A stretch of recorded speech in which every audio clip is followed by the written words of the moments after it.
जय हिंद दोस्तों, the exam portal के यूट्यूब चैनल पर आपका स्वागत है। हम लोग रेशियो पढ़ रहे थे। रेशियो में अभी हम लोगों का मिसलेनियस क्लास चल रहा है।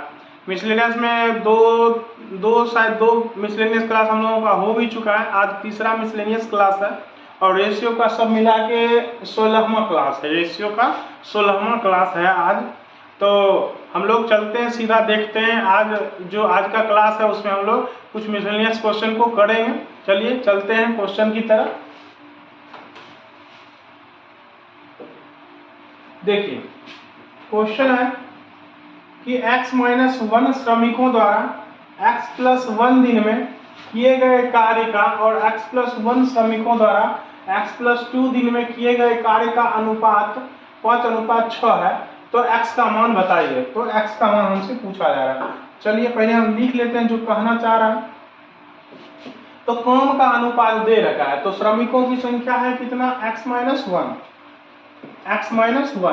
ठीक है। और x-1 श्रमिकों द्वारा कितने दिनों के लिए, तो x+1 दिनों के लिए। तो x+1 दिनों के लिए x-1 श्रमिकों के द्वारा x+1 दिनों में कोई कार्य खत्म होता है, ठीक है ना। तो हम पता है काम जो होता है वो क्या होता है, श्रमिकों की संख्या गुना समय कर देंगे तो निकल जाएगा समय काम हम लोगों का। उसी तरह से फिर कह रहा है कि x+1 श्रमिकों द्वारा x+2 दिन में, तो x+2 दिन में, तो ये समय हो गया आपका। कार्य किए गए कार्य का अनुपात, इसके द्वारा किए गए कार्य और यहाँ पर जो कार्य हो रहा है उसका अनुपात आपको दिया है। कितना दिया है, तो 5:6। क्या दे रखा है, 5:6। तो चलिए ये भी कार्य हुआ, ये भी कार्य हुआ, इन दोनों कार्यों में रेशियो दे रखा है कि ना 5:6 और हमसे x का वैल्यू पूछा जा रहा है। तो चलिए निकालते हैं, सॉल्व करते हैं।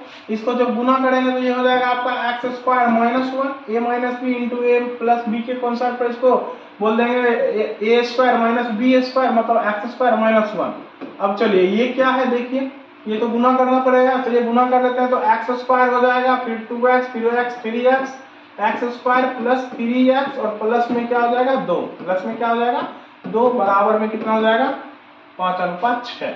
बस अब वही दूर दूर नजदीक वाला लगा लेते हैं। तो चलिए 6 × x² 6x² माइनस 6 × 1 6 हो जाएगा। फिर यहाँ पर हो जाएगा आपका 5x² प्लस 5 किया 15x प्लस 5 दूनी 10। सबको एक तरफ कर लेते हैं तो ये इधर आएगा माइनस में, तो x² से ये माइनस हो जाएगा तो बोलेंगे सिर्फ x² हो जाएगा। 15x इधर माइनस में आएगा तो बोलेंगे 15x हो जाएगा। 10 इधर माइनस में आएगा तो -6 -10 -16 हो जाएगा। इधर क्या बच जाएगा, 0 बच जाएगा, इधर कुछ नहीं होगा। बस इसको अब हम लोग क्या करेंगे, सॉल्व कर लेंगे गुणनखंड लगा के या क्वाड्रेटिक इक्वेशन लगा के या द्विघात समीकरण लगा के। आप इसको आराम से सॉल्व कर सकते हैं। तो चलिए हम लोग इसको सॉल्व कर लेते हैं। तो इसको हम लिख सकते हैं x² माइनस में प्लस x माइनस 16x और -16। सभी लोग गुणनखंड विधि से सॉल्व करने के लिए जानते होंगे ना, तो बस सॉल्व कर लेना।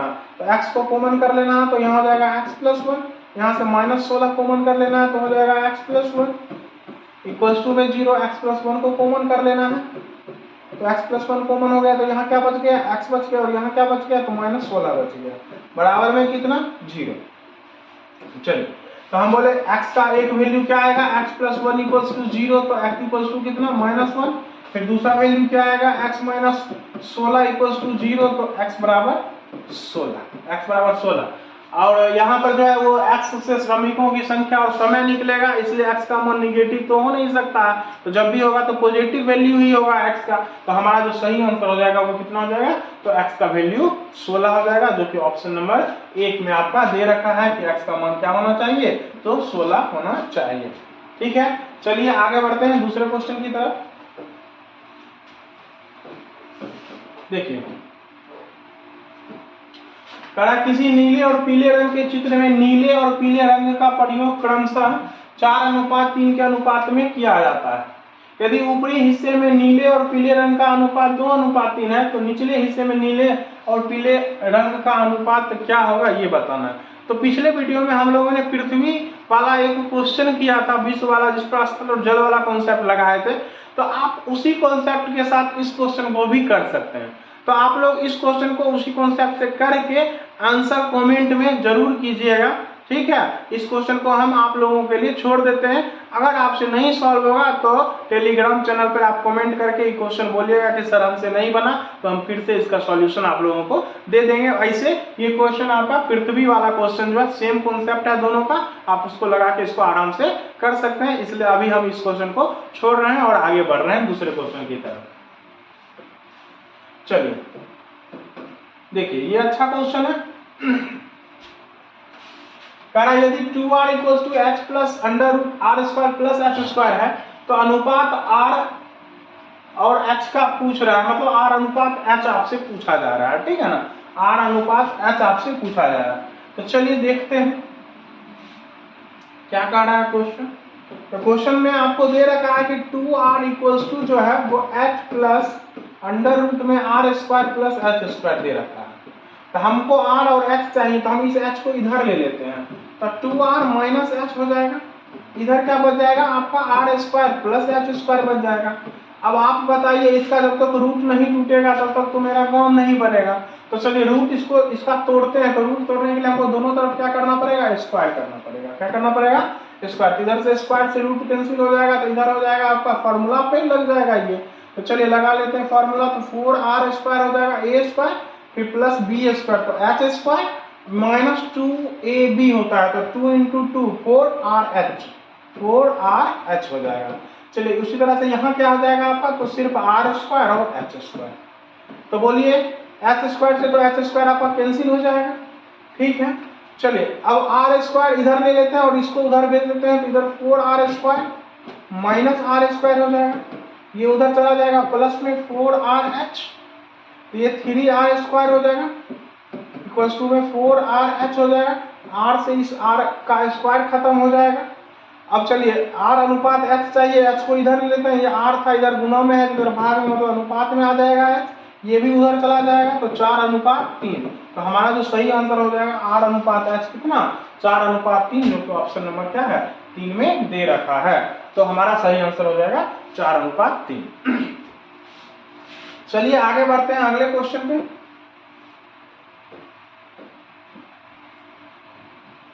देखिए क्वेश्चन कह रहा है कि एक सिपाही चोर का पीछा करना शुरू करता है। जब चोर 10 कदम चलता है तो सिपाही 8 कदम चलता है। सिपाही के 5 कदम चोर के 7 कदमों के बराबर है, ठीक है ना।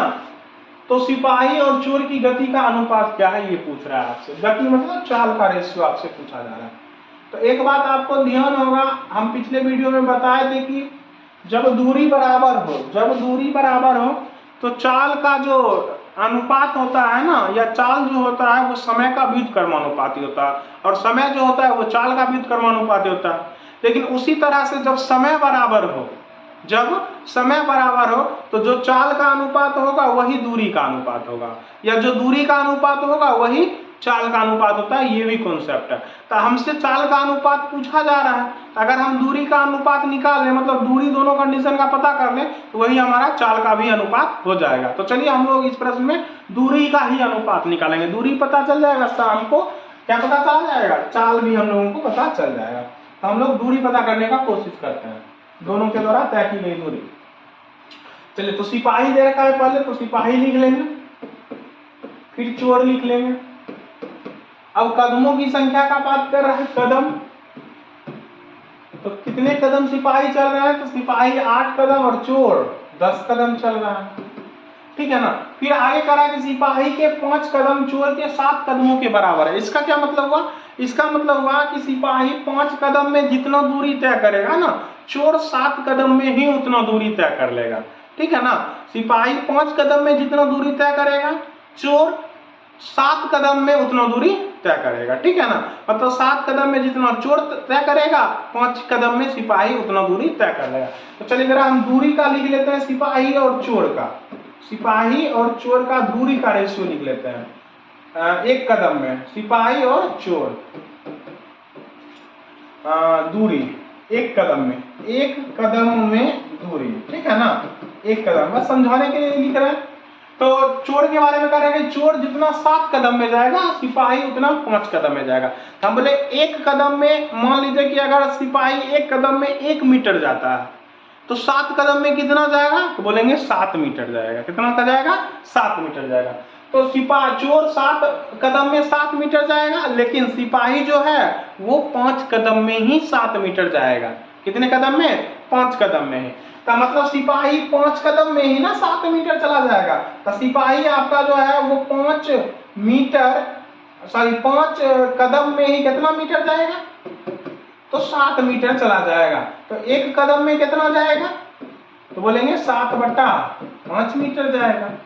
कोई दिक्कत, तो 1 कदम में सिपाही जाएगा 7/5 मीटर और 1 कदम में चोर जाएगा 1 मीटर। ठीक है ना।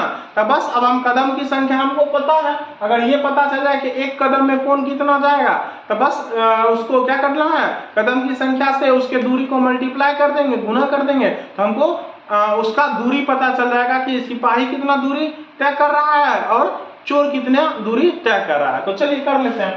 तो सिपाही का तो हम मान रखे थे कि 1 कदम में चोर का 1 कदम में 1 ही मीटर, तो 10 कदम में कितना, तो 10 गुना 1 मीटर मतलब 10 मीटर, वो 10 कदम में जाएगा। लेकिन सिपाही का यहाँ पर हम लोग निकाले थे कि 1 कदम में सिपाही कितना जाएगा, तो 7/5 मीटर। तो सिपाही तो 8 कदम चल रहा है, तो 1 कदम में चलेगा 7/5 मीटर, तो 8 में कितना जाएगा, तो बोलेंगे बस गुना कर देना है, तो 7/5 से गुना कर देना है। तो ये निकल गया। अब ये कदम नहीं, ये अब दूरी हो गया। कितना दूरी, जितना भी कदम गया उतना कदम में कितना दूरी तय किया, उसका रेशियो हमको पता चल गया। तो चलिए इसको सॉल्व कर लेते हैं। ये तो अनुपात में आ गया, अनुपात में भिन्न में आ गया, तो इसको पूर्णांक में बदल लेंगे। तो बस एलसीएम से क्या कर देना है, गुना कर देना है। तो 5 से 5 कट गया, तो 8 × 7 = 56 हो गया। तो ये आपका 10 × 5 = 50 हो गया। तो ये कट के हो जाएगा कितना, 8 से 28, ये हो जाएगा कितना, 25। 2 से कट जाएगा ना दोनों, तो 28:25। ये दूरी का रेशियो निकल गया। ये किसका निकल गया, दूरी का रेशियो निकल गया। तब चोर सिपाही का पीछा, सिपाही चोर का पीछा कर रहा है, तो दोनों एक ही समय पे दौड़ना स्टार्ट करेंगे, भागना स्टार्ट करेंगे। मतलब यहाँ पर दोनों द्वारा तय की गई दूरी जो होगा वही किसका अनुपात हो जाएगा, वही चाल का अनुपात हो जाएगा। क्यों, क्योंकि समय तो दोनों सेम ही लेगा ना। जैसे ही चोर सिपाही को देखेगा और सिपाही चोर को देखेगा, तो दोनों एक ही साथ दौड़ना स्टार्ट करेगा और एक ही समय पे जाके रुकेगा भी जब पकड़ेगा। तो मतलब यहाँ पर हम लोगों को समझना है कि समय यहाँ पर क्या होगा, बराबर होगा। समय यहाँ पर क्या होगा, बराबर होगा। और जब समय बराबर होता है तो जो दूरी का अनुपात होता है वही चाल का अनुपात होता है, या जो चाल का अनुपात होता है वही दूरी का अनुपात होता है। इसको हम लोग जब टाइम एंड डिस्टेंस पढ़ेंगे तो और भी डिटेल से इस पे और भी क्वेश्चन हम लोग करेंगे, लेकिन ये रेशियो में हम लोग कर रहे हैं। तो बस अभी इतना ही जानते हैं। चलिए आगे बढ़ते हैं हम लोग अगले क्वेश्चन पे। तो हमारा जो सही आंसर हो जाएगा इस क्वेश्चन का कितना, 28:25। इस पे और भी कई तरह के क्वेश्चन पूछे जा सकते हैं आपको, तो आप आराम से इस क्वेश्चन को कर सकते हैं। जैसे कुत्ता खरगोश से पूछा जा सकता है क्वेश्चन, कुत्ता बिल्ली पे क्वेश्चन पूछा जाता है, टॉम एंड जेरी पे आपको मिल सकता है क्वेश्चन। तो आप उसमें घबराना नहीं है, बस ऐसे ही करके आपको कर लेना है। आराम से दूरी का रेशियो निकालिएगा, वही आपका क्या हो जाएगा, चाल का रेशियो हो जाएगा। ठीक है, चलिए आगे बढ़ते हैं नेक्स्ट क्वेश्चन में। ये देखिए, ये बढ़िया क्वेश्चन है। कह रहा है यदि x - y + z फिर y - z + 2w और 2x + z - w का अनुपात दे रखा है 2:3:5, तब आपको इसका मान निकालना है, इसका अनुपात निकालना है। तो चलिए हम लिखते हैं इस रेशियो को पहले अच्छे से कि हमको क्या दे रखा है। इसको साइड में कर देते हैं। तो हमको दे रखा है x - y + z, फिर आपको दे रखा है y - z + 2w, फिर दे रखा है आपको क्या दे रखा है, 2x + z - w। इसका अनुपात आपको दे रखा है। चलिए क्वेश्चन को हम नीचे कर लेते हैं या ऊपर कर देते हैं, ऊपर करते हैं, नहीं नीचे ही कर देते हैं। चलिए देखिए, अब देखिए ये दे रखा है कितना, इक्वल्स टू में आपको दे रखा है बराबर में कितना दे रखा है, बराबर में 2:3:5। अब इसको गौर से देखिए, जरा समझिए यहाँ पर, ठीक है ना। तो हम बोले इसका मान आपको 2 दे रखा है, इसका मान आपको 3 दे रखा है और इसका मान आपको 5 दे रखा है। इसका मतलब अगर यहाँ देखें तो 2 और 3 मिलके कितना होता है 5, मतलब इस दोनों को जोड़ने पर ये वाला प्राप्त हो रहा है, यानी कि इस दोनों को जोड़ने पर ये वाला प्राप्त हो जाएगा। हम बोल सकते हैं ना वो बात कि यहाँ पर 2 और 3 को जोड़ने पे 5 आ रहा है। इसका मतलब क्या होगा कि इस दोनों का जो योगफल होगा वो इसके बराबर में होगा, उसी तरह से इस दोनों का जो योगफल होगा वो इसके बराबर में होगा। तो बस इसी को हम लोग यूज करेंगे और आगे क्वेश्चन को बढ़ेंगे। आगे क्वेश्चन में देखिए इस दोनों को हम लोग जोड़ देते हैं। तो चलिए जोड़ दीजिए, x minus Y plus Z, फिर plus y minus Z plus 2w, बराबर में ये आ जाएगा तो बराबर में बोलेंगे 2x plus Z minus w। चलिए इसको जरा सॉल्व कर लेते हैं। तो जो कट रहा है से काट दीजिए, y से y कट जाएगा, z से z कट जाएगा, तो यहाँ पर सिर्फ आपका बच जाएगा x प्लस 2w, इधर बच जाएगा आपका 2x plus Z minus w। अब जो कट रहा है तो काट लीजिए, नहीं कट रहा है तो छोड़ दीजिए। तो चलिए इसको इस तरफ कर लेते हैं, इसको इस तरफ कर लेते हैं। तो इस x को इधर कर लेते हैं तो ये माइनस में आ जाएगा, या x को उधर, इस w को इधर कर लेते हैं तो 2w प्लस w, इसको उधर भेज दीजिएगा तो ये x में उधर जाएगा माइनस में तो हो जाएगा 2x से एक x घट जाएगा तो x प्लस में z, तो ये हो जाएगा आपका 3w। तो 3w बराबर आपको क्या निकल गया x प्लस z, या बोले तो z प्लस x। 3w का मान हम लोगों को निकल गया z प्लस x। चलिए अब देखिए, अब देखिए हमको क्या पूछा जा रहा है, हमसे पूछा जा रहा है 3x plus 3z minus 2w और अनुपात w, ये आपसे पूछा जा रहा है। तो हम बोले चलिए ठीक है, यहाँ से 3 कॉमन हो जाएगा, हाँ 3 कॉमन कर लेंगे तो x प्लस z हो जाएगा, माइनस में 2w, फिर अनुपात में w, इसको अलग रखेंगे। चलिए अब 3x प्लस जेड की जगह देखिए, x प्लस जेड की जगह क्या निकला था वैल्यू आपका 3w, तो इसकी जगह 3w, यहाँ मतलब यहाँ 3w दे देंगे तो 3 इंटू 3w हो जाएगा, 3 इंटू 3w माइनस 2w अनुपात w, तो ये हो जाएगा आपका 9w, 9w में से 2w गया 7w, फिर अनुपात w, तो ये w एक बार में इस w से कट जाएगा, w खत्म, तो आपका जो नया रेशियो हो जाएगा वो क्या हो जाएगा 7:1। 7:1 आपका सही आंसर हो जाएगा, जो कि ऑप्शन नंबर ए में 1 में आपको दे रखा है 7:1 आपका सही आंसर हो जाएगा। ठीक है, चलिए आगे बढ़ते हैं दूसरे क्वेश्चन पे। देखिए कह रहा है त्रिभुज ABC में s minus A, s minus B, s minus C बराबर जो है वो 11:8:7 है, जहां s जो है वो अर्ध परिमाप है। ठीक है ना, सब लोग हीरोस फॉर्मूला में ये चीज पढ़े होंगे। s जो होता है वो अर्ध परिमाप होता है, तथा भुजाएं हैं ABC जो है वो भुजाएं हैं। तो आपसे a अनुपात b अनुपात c पूछा जा रहा है, a अनुपात b अनुपात c पूछा जा रहा है। चलिए लिखते हैं, आपको दे रखा है s माइनस ए अनुपात s माइनस बी, फिर अनुपात s माइनस सी, बराबर में कितना 11, 8 और 7। ठीक है, तो आपसे a अनुपात b अनुपात c पूछ रहा है, हम बोले हम सबको जोड़ देते हैं, सबको क्या कर देते हैं जोड़ देते हैं। जोड़ देंगे तो s s s तो 3s हो जाएगा, और ये सब माइनस में आएगा तो माइनस कॉमन कर लेंगे तो हो जाएगा a प्लस बी प्लस सी, इधर जोड़िएगा तो कितना हो जाएगा 26, कितना हो जाएगा 26। अब आपको पता है a प्लस बी प्लस सी जो होता है वो क्या होता है परिमाप होता है, परिमाप होता है, और s जो है वो अर्ध परिमाप है। ठीक है ना, तो अर्ध परिमाप मतलब s जो होगा वो क्या होगा आपका a plus b plus c by 2 होगा, a plus b plus c by 2 होगा। इस 2 को इधर भेज देंगे तो 2s इक्वल्स टू क्या हो जाएगा आपका a plus b plus c, a plus b plus c equals to क्या आ जाएगा 2s, क्या आ जाएगा 2s, मतलब इसके जगह पर हम लोग 2s लिख सकते हैं ना, तो 3s minus 2s, 3s minus 2s equals to 26, मतलब s इक्वल्स टू कितना 26। तो s का वैल्यू हम लोगों को पता चल गया, s का वैल्यू हम लोगों को क्या चल गया पता चल गया। अब हमको क्या पूछ रहा है, तो a अनुपात b अनुपात c, तो चलिए s माइनस यहाँ पर s का वैल्यू पुट कर देंगे, जिसका वैल्यू आपको क्या दे रखा है 11 दे रखा है ना, हम इसको ऐसे करके लिख सकते हैं कि s minus a equals to क्या दे रखा है आपको 11, क्या दे रखा है यहाँ पर 11, तो s की जगह 26, तो 26 माइनस a इक्वल्स टू 11, इधर जाएगा तो a इक्वल टू क्या निकल जाएगा आपका 15 निकल जाएगा।